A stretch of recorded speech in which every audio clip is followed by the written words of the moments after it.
Hey guys, Mr. B here again, bringing you another math video. This one on using a binomial theorem to expand a binomial.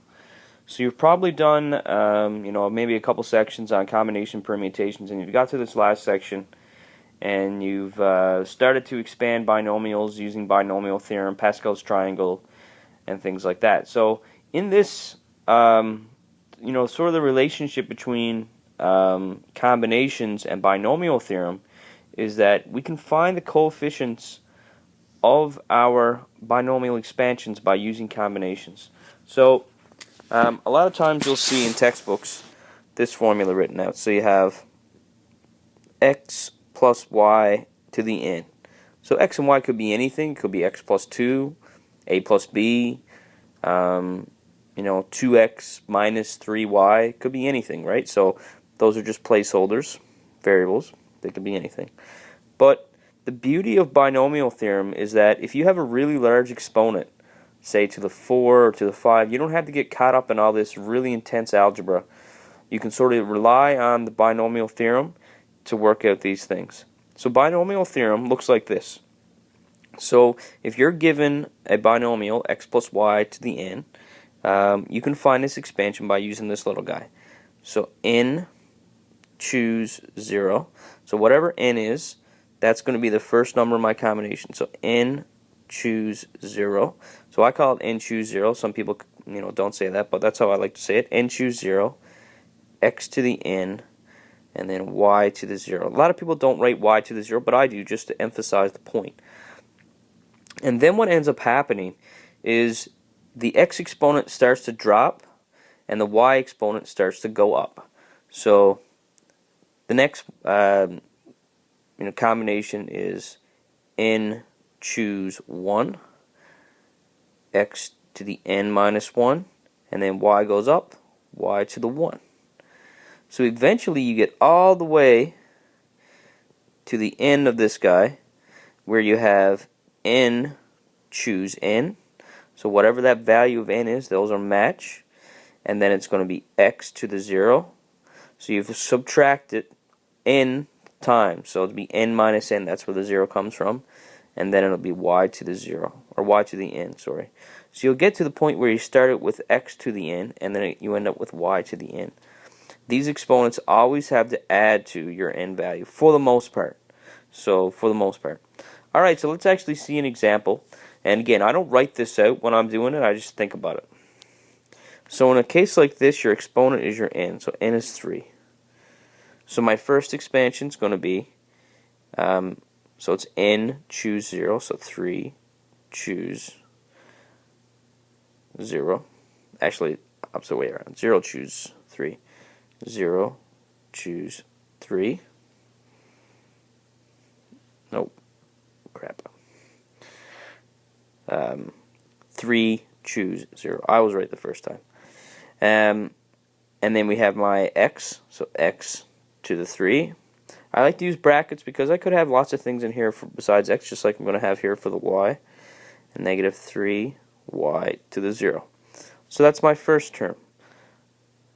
Now, secondly, here's what I have. 3 choose 1. Then my x drops down, 1.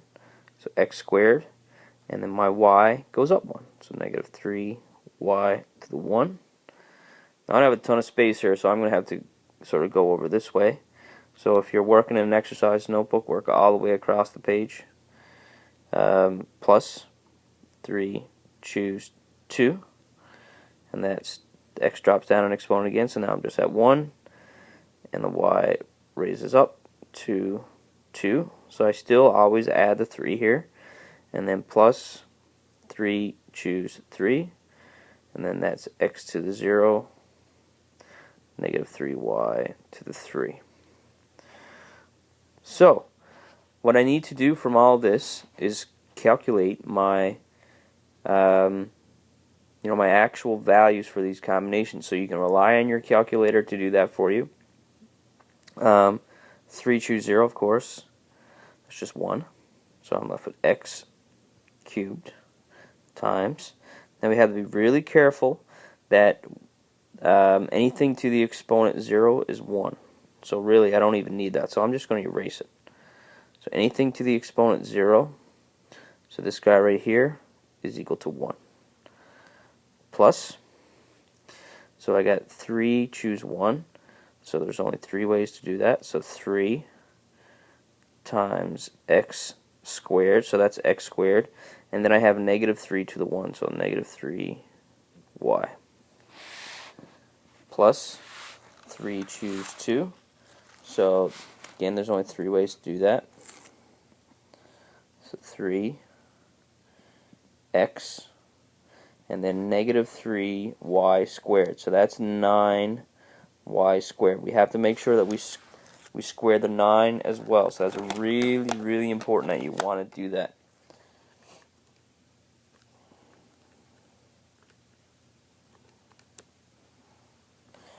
Alright, so now I'll do this last part. So 3, choose 3, that's 1. And then, I don't even need to write it actually. X to the 0 is also 1. And then I got negative 3y to the 3. So negative 3 to the 3 is negative 27. Y cubed. So now I'm just going to simplify this a little bit. So I have x cubed. So I have 3 times negative 3. So that's negative 3 x squared y. And 3 times 3 is 27. 3 times 9 is 27. Plus 27 xy squared minus 27 y cubed.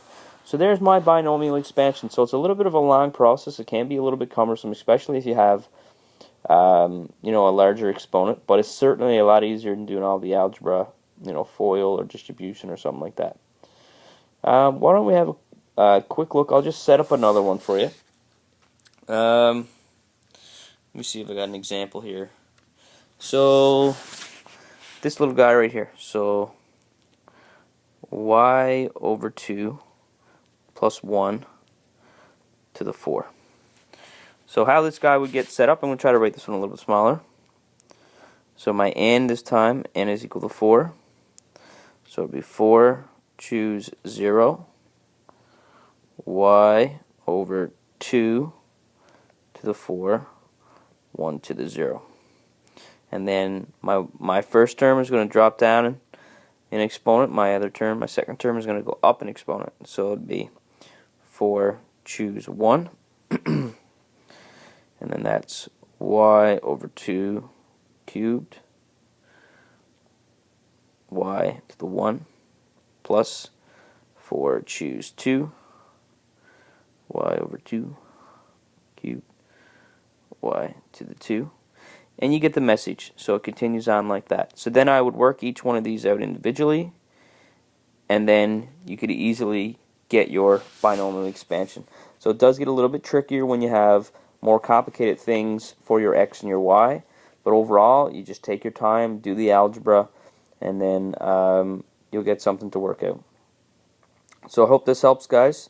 Check out one of my other videos on binomial theorem for maybe a more complicated example.